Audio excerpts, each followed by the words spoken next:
bienvenue dans Focus Sahel, en direct de Washington sur VOA Afrique, avec Eric Manirakiza.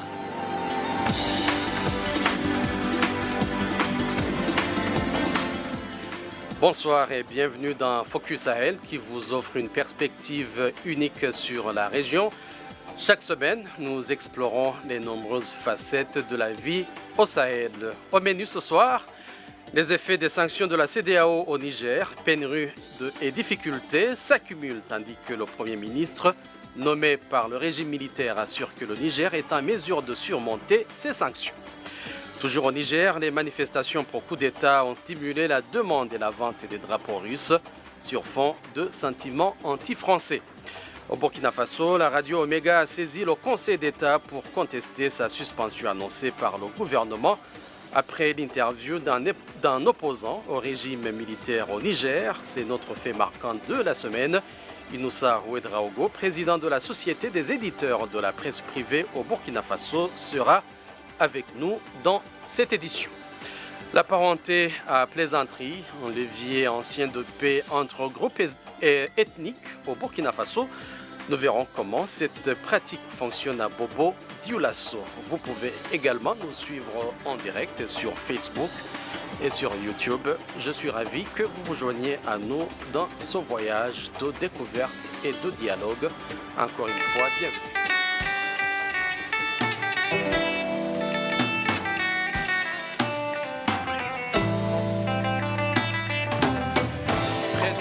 Semaines après le coup d'État militaire au Niger, les effets des sanctions imposées par la CEDEAO pour exiger un retour à l'ordre constitutionnel commencent à se manifester dans plusieurs secteurs d'activité de la vie nationale. Des pénuries d'électricité aux problèmes de transport, en passant par les prix des produits de première nécessité, les populations subissent les répercussions, comme le décrit notre correspondant Abdelrazak Idrissa. Suivez son reportage. À Gaïa, ville nigérienne à la frontière avec le Bénin, transporteurs et commerçants sont désemparés. De centaines de camions gros porteurs sont stationnés depuis des jours sans pouvoir franchir la frontière. Certains chargements douaniers ont commencé à pourrir. Je devais aller en Côte d'Ivoire avec plus de 350 sacs. Ils ont commencé à périr. Depuis hier, nous les avons déchargés pour pouvoir récupérer. Je n'ai pas encore eu 100 sacs. Tout est gâté. Je ne suis pas content. Imaginez, chaque camion, ce n'est pas moins de 15 millions de francs CFA. C'est un désastre. Autre secteur affecté par les sanctions ouest-africaines, celui de l'énergie. Le Nigeria, qui fournit une bonne partie de son électricité aux régions ouest du Niger, a suspendu l'approvisionnement. Le rationnement de la production locale est loin de satisfaire les consommateurs, à l'image de ce tailleur. Habituellement, mon atelier est ouvert de 8h à minuit. Là, depuis quelques jours, je n'ai l'électricité que 2 ou 3 heures par jour et je n'ai pas un groupe électrogène, ce qui fait que je perds beaucoup de clients. Je vous donne un exemple. Je faisais des recettes journalières de 50 000 francs CFA. Maintenant, à peine j'ai 10 000. Ce sont des moments vraiment pénibles que nous vivons. Sur les marchés également, les prix des produits de première nécessité flambent chaque jour, témoigne cette restauratrice. C'est avec vous que je suis allée acheter le sac de riz. Ils me l'ont vendu à 13 500 francs CFA, alors qu'il était à 11 000 francs CFA. Nous ne savons pas qui a augmenté le prix. Nous sommes dans le noir. Partout où tu pars acheter, on te retorque que les prix ont augmenté. Les autorités militaires du pays sont conscientes de ces souffrances. Elles assurent que des dispositions sont en cours pour les juguler. Le CNSP et le gouvernement de transition saluent la résilience et la solidarité du peuple nigérien qui fait preuve d'une grande dignité face à cette épreuve, dont il compte tirer toutes les leçons qui s'imposent et en sortir renforcé et grandi. Le CNSP et le gouvernement de transition rassurent les Nigériens que, sur instruction du président du Conseil national pour la sauvegarde de la patrie, chef de l'État, son Excellence le général de brigade Abdraman Chani, toutes les dispositions urgentes sont en train d'être prises pour atténuer au maximum l'impact des sanctions de la CEDEAO sur nos vaillantes populations. Depuis l'annonce de ces sanctions, plusieurs voix à l'intérieur comme à l'extérieur du Niger se sont élevées pour demander leur levée et créer ainsi les conditions d'un dialogue entre la CEDEAO et la junte au pouvoir à Niamey. Abdelrazak Idrissa à Niamey pour VOA Afrique. Nous nous rendons à Niamey pour retrouver Abdelrazak Idrissa, notre correspondant sur place. Razak, bonsoir. Bonsoir Eric. Razak, comment la population s'adapte à cette nouvelle réalité causée par ces sanctions? Écoute, les populations, lorsque vous les interrogez sur les effets de ces sanctions, vous disent qu'elles ressentent ça assez durement, mais surtout assez précocement, parce que ça fait, on va dire, maintenant 3 semaines que ces sanctions ont été prises. Et tout de suite, on a vu la flambée des prix sur les marchés. Donc, il y a une certaine incompréhension au sein des populations sur cette flambée brusque des prix des produits de première nécessité. Donc, elles le vivent assez durement, mais en même temps, elles disent, oui, c'est dur, mais c'était déjà dur. Certains le disent, puisque vous savez, c'est un des pays les plus pauvres et donc la cherté des produits de première nécessité, c'est toujours une réalité. C'est toujours une réalité ici et donc elles essaient de s'adapter. Oui, les organisations humanitaires sur le terrain signalent des difficultés accrues pour fournir une assistance adéquate aux populations vulnérables en raison justement de ces sanctions. Comment ces organisations envisagent de garantir un accès continu aux besoins essentiels pour ces populations touchées? Alors, pour celles qui qui osent en tout cas parler au micro, ce qu'elles disent, c'est qu'elles vont essayer, pour s'adapter à cette nouvelle situation, de réorganiser leur intervention en priorisant certaines activités, les activités les plus nécessaires pour les populations bénéficiaires. Donc, oui, elles vont essayer de voir en fonction des priorités, en fonction de ce qui est urgent, elles vont essayer d'intervenir sur ces questions plutôt que d'aller dans tous les sens, on va dire, puisque vous savez, beaucoup de partenaires ont suspendu leur financement ou carrément annulé. Et donc, elles sont obligées, avec les financements, disons les fonds disponibles, elles envisagent de réorganiser, de réorienter certaines activités pour pouvoir toucher les populations vulnérables que sont notamment les femmes et les enfants. Razak, le Premier ministre nommé par le régime militaire reconnaît la gravité de la situation, mais assure que le Niger est en mesure de surmonter ces sanctions. Le porte-parole de la junte l'a dit tout à l'heure dans votre reportage. Quelles sont les mesures annoncées ou prises par les nouvelles autorités pour atténuer justement cet impact sur la vie des Nigériens? Alors là-dessus, il faut retenir que quelques jours seulement après la prise du pouvoir, les nouvelles autorités, le général Tchani Abdraman notamment, a rencontré le patronat, le syndicat des commerçants pour leur expliquer qu'effectivement, du fait de cette nouvelle situation, des sanctions vont suivre et qu'eux, en tant que commerçants, en tant qu'opérateurs économiques, ils doivent pouvoir accompagner cette nouvelle dynamique dans laquelle le pays s'est engagé. Donc, il leur a demandé en tout cas de faire eux aussi preuve de patriotisme, comme l'indique le mouvement, le conseil qu'il a mis en place, faire preuve de patriotisme en n'allant pas tout de suite à augmenter les prix. Mais malheureusement, c'est ce qu'on constate. Et du coup, les dernières annonces qui ont été faites par le Premier ministre Maman Lamine Zen et le porte-parole, le colonel-major Abdraman, ils ont juste annoncé que des dispositions sont en voie pour que justement les populations, des mesures d'atténuation puissent être prises. Mais pour l'instant, on n'a pas vu encore ces mesures. Et rien de concret annonces, on n'a pour pas... l'instant.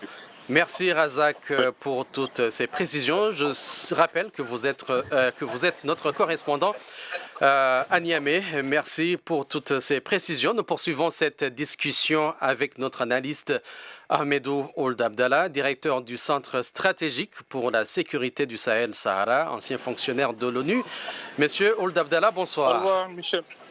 Bonsoir. La CEDEAO a brandi la menace d'une intervention armée la semaine dernière en activant sa force en attente. Une réunion militaire ouest-africaine se tient les 17 et 18 août à Accra, au Ghana, en vue d'évoquer une possible intervention armée au Niger. N'est-ce pas une équation aux multiples inconnus?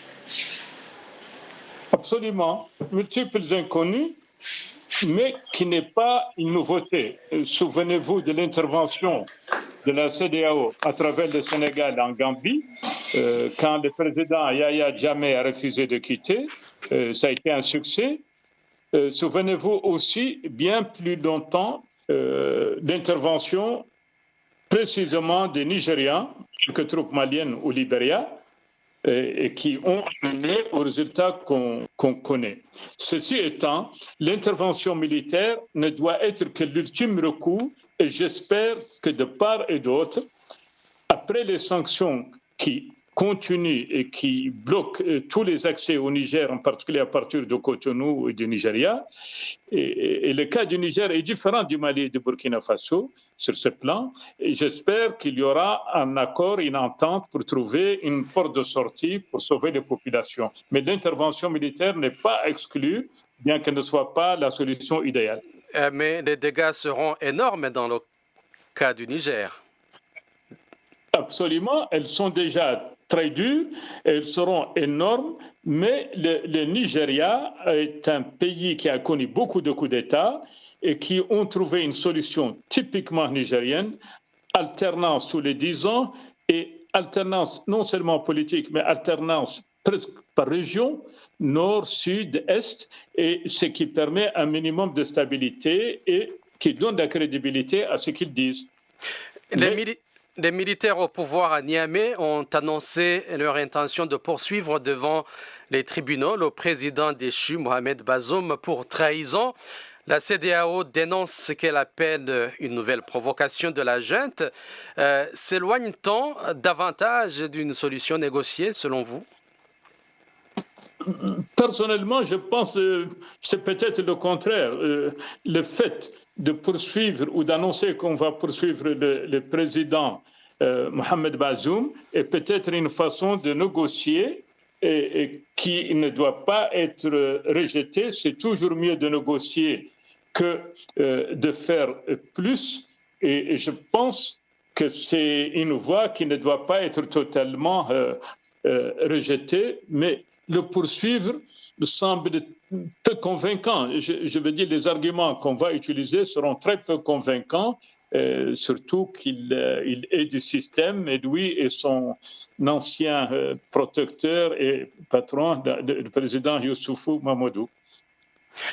Quelles sont les concessions possibles pour éviter la guerre? Parce que quand on entre en guerre, ce n'est pas comme si on rentre dans un restaurant. Tout à fait. Mais tout d'abord, je rappelle que vraiment, il est important, et ceci s'applique à beaucoup de pays, que partir du pouvoir, nous savons tous que c'est difficile. Mais le Cap-Vert l'a réussi, le Botswana l'a réussi. Mais pour certains présidents, c'est très difficile. Moi, je prends le cas de mon pays.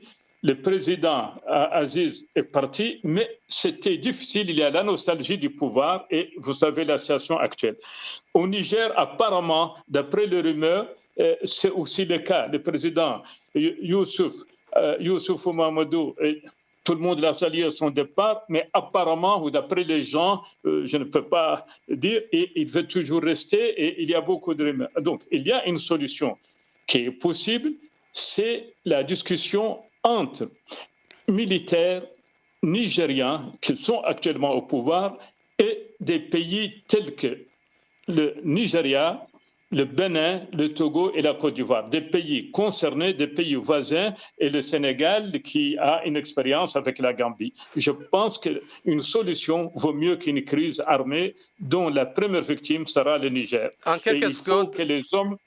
Oui, en quelques secondes, l'implication des religieux dans cette affaire, est-ce que vous pensez que ça va dissuader cette euphorie de guerre qui s'annonce? Alors, je pense que les religieux, tout le monde dans la région respecte et aime les religieux, mais de mon expérience, quand il y a beaucoup d'intermédiaires, ça aggrave la crise. Et il faut que ce soit la CEDEAO et que les religieux parlent à la CEDEAO. Mais quand il y a beaucoup d'intermédiaires, c'est très dangereux, de mon expérience. Donc, je préfère que ce soit la CEDEAO et que les militaires du Niger acceptent de parler avec la CEDEAO, mais que les anciens présidents se mettent de côté. Il y a Aboubakar qui a une grande expérience au Libéria, qui a une expérience d'ancien président nigérien. Il peut aider et il doit aider. Il connaît la langue, il connaît la région et on doit l'aider et qu'on évite d'autres intermédiaires pour le moment, à mon avis.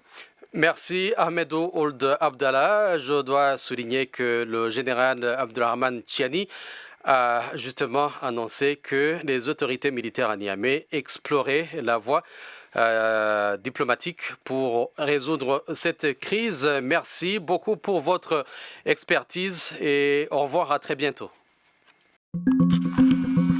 Le Sahel, une région à la croisée des chemins. Focus Sahel, votre nouvelle émission sur VOA Afrique.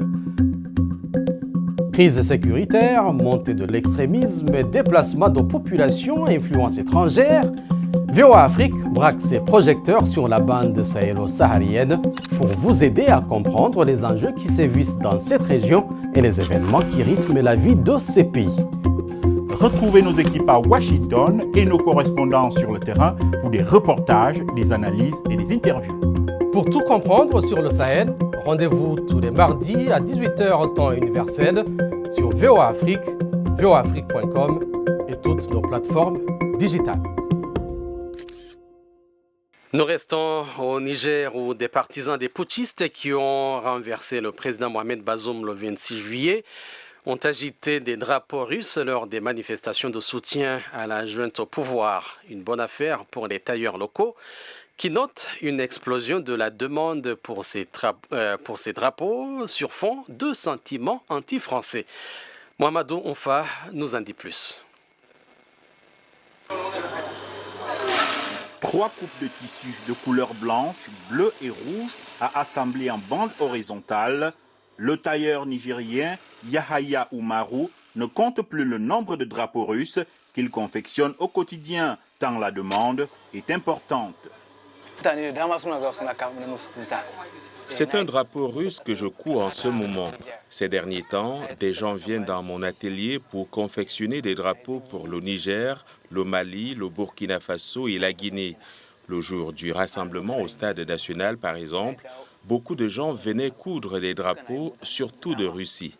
À Niamey, de nombreux commerçants et tailleurs confirment que les drapeaux russes sont très demandés depuis le coup d'État militaire ayant renversé le président Mohamed Bazoum. Depuis quelques jours, je vends beaucoup de tissus aux couleurs de la Russie. Des commerçants et des gens achètent ces tissus. Je ne peux pas estimer combien de tissus ont été vendus ces derniers temps, mais quand un produit est facile à acheter, il devient difficile de s'approvisionner. Avant cette période, ce n'est que lors des campagnes électorales que les tissus étaient si populaires. Comme au Mali et au Burkina Faso, pays également dirigés par des putschistes, les drapeaux russes fleurissent désormais lors des manifestations de soutien aux militaires. Un message clair qu'entendent envoyer les manifestants. Je suis allé aux manifestations et j'étais avec un drapeau russe. J'aime la Russie parce que la plupart des pays africains sont avec les Russes. Je pense aussi qu'ils ont une solution. Cette affection pour la Russie, disent certains experts, est en fait le reflet d'un sentiment anti-français qui n'a cessé de croître au Sahel et dans d'autres pays africains. Les autorités françaises, quant à elles, pensent qu'il s'agit d'une manipulation par la Russie qui, même si elle n'est pas à l'origine du coup d'État au Niger, pourrait en profiter pour conforter sa place sur le continent, notamment via la milice Wagner.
Jeudi dernier, le gouvernement du Burkina Faso a décidé de suspendre jusqu'à nouvel ordre Radio Omega, l'une des plus écoutées du pays, après la diffusion d'un entretien avec le porte-parole d'un mouvement récemment créé au Niger qui souhaite rétablir le président Mohamed Bazoum, renversé par un coup d'État le 26 juillet. Omega a saisi le Conseil d'État du Burkina Faso pour contester sa suspension. C'est notre fait marquant de la semaine. Inoussa Ouedraogo, président de la Société des éditeurs de la presse privée au Burkina Faso, se trouve à Ouagadougou. Il est avec nous en ligne pour en parler. Inoussa, bonsoir. Bonsoir Eric. Alors, au regard des textes, le gouvernement n'a pas le droit de suspendre une radio. Cette prérogative relève du Conseil supérieur de la communication, l'organe de régulation des médias au Burkina Faso, selon le groupe Omega. Votre commentaire ? Absolument, cette suspension de Radio Omega est à tout point de vue illégale. Le gouvernement n'a aucune compétence pour connaître du respect ou non des règles d'éthique et de déontologie dans un média. Cela relève des attributions du CSE et cette institution s'était déjà du reste saisie de la question. Et en agissant ainsi, le gouvernement contribue à mettre en péril le droit du public à l'information et sape la crédibilité d'une institution comme le CSE. C'est la constitution du Burkina Faso qui est ainsi violée. Et pourtant, le président Ibrahim Traoré a juré de défendre la Constitution et de la protéger.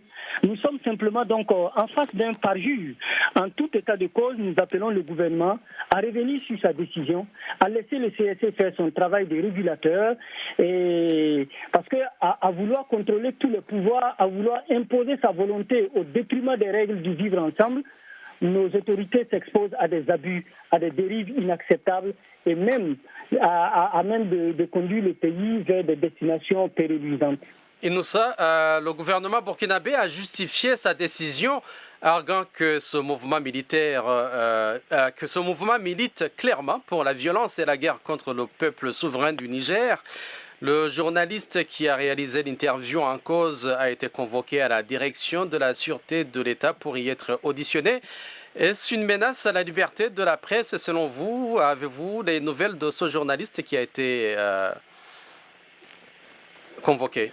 Oui, vous savez, depuis l'intrusion des militaires dans l'arène politique, les journalistes ont été classés en deux grands groupes. Le groupe des journalistes patriotes et le groupe de journalistes qu'ils appellent apatrides. Les premiers sont des soutiens des militaires au pouvoir. On veut qu'ils chantent leurs louanges, qu'ils applaudissent toutes les actions. Et les seconds sont ceux qui essaient de faire leur travail de façon professionnelle, en prenant de la distance, en ayant un peu d'esprit critique, en donnant la parole à toutes les parties. Malheureusement, les premiers sont applaudis et les seconds sont insultés, humiliés, calomniés, traités de tous les noms d'oiseaux, intimidés, harcelés et même menacés.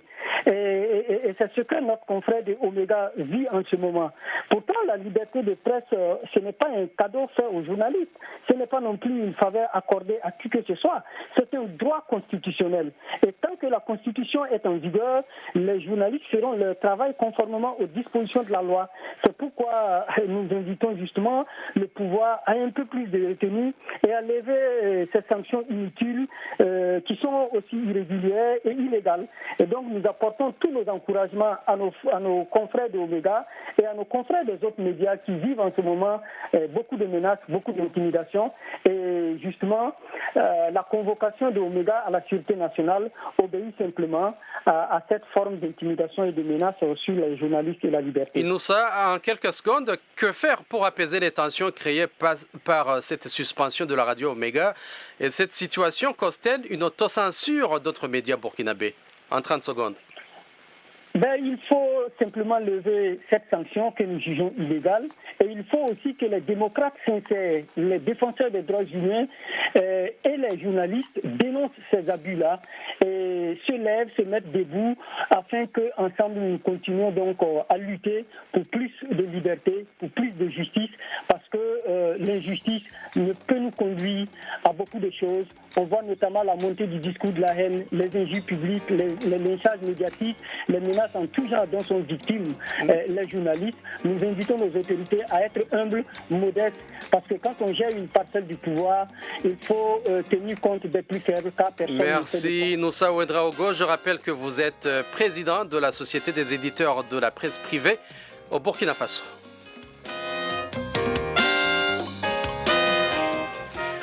La parenté à plaisanterie demeure une valeur profondément enracinée au Burkina Faso. Elle symbolise un pacte entre différentes communautés ethniques qui s'adonnent à des taquineries et maintiennent ainsi un principe de non-conflit. Cette pratique revêt une grande importance en tant qu'outil majeur pour cultiver la paix. Reportage à Bobo Dioulasso, Dalidou Ouedraogo. Bobo Dioulasso est une ville cosmopolite du Burkina Faso où la parenté à plaisanterie est très forte. Elle consiste à se taquiner entre ethnies ou communautés. La règle est qu'on ne doit pas se fâcher face à ces moqueries et qui ont pour but unique de raffermir les liens entre communautés. Pour parler de cette parenté, nous nous sommes rendus au Centre culturel Jean-Paul II pour la paix et le développement. Là, c'est l'archevêque émérite Anselme Titiama Sanou qui nous reçoit. Homme de Dieu et de culture, il a aussi écrit un livre sur cette parenté à plaisanterie depuis 1967. Il nous explique que c'est né à la suite d'un génocide entre des peuples. La plaisanterie, c'est sur une base d'alliance, de traité, de contrat que ses ancêtres ont dit désormais pour ce qui vient de mon sang, désormais pour ce qui vient de ton sang, on n'ira pas au conflit extrême. Dans un autre quartier, au secteur 3, nous retrouvons Blaise Sanou, traditionnaliste, gardien de la tradition bobo et médiateur des conflits sociaux. Pour lui, la parenté à plaisanterie peut aider à prévenir un conflit intercommunautaire et religieux pendant ces temps de crise. Aujourd'hui, ce conflit-là, honnêtement, la parenté à plaisanterie peut gérer ça. Si par exemple les Bobo et les Peuls s'entendent, si les Mochi et les Samo n'ont pas de problème, si les Gouroussi et les Bissa n'ont pas de problème, le problème est où? Parce qu'aujourd'hui, il y a des situations explosives que cette pratique traditionnelle a réglées, nous confie Anselme Titiama Sanou. Je sais que dans certaines situations, on a eu recours à la tradition pour résoudre des problèmes insolubles. La parenté à plaisanterie est tellement sacrée que toute transgression doit être immédiatement réparée. Blaise Sanou nous cite l'exemple des Bobo et Peuls. Si vraiment tu arrives à porter la main sur un Peul, en tant que Bobo, si tu reconnais après que tu as fauté, qu'est-ce que tu dois faire? Cherche un coq blanc. Tu vas remettre au Peul là en disant « Ah, je présente mes excuses ». Et puis lui, il est obligé de prendre et pardonner. Dans la société burkinabé, presque tous y ont recours pour gérer des différends sociaux. Illustration dans le grand marché où des milliers de personnes se rencontrent.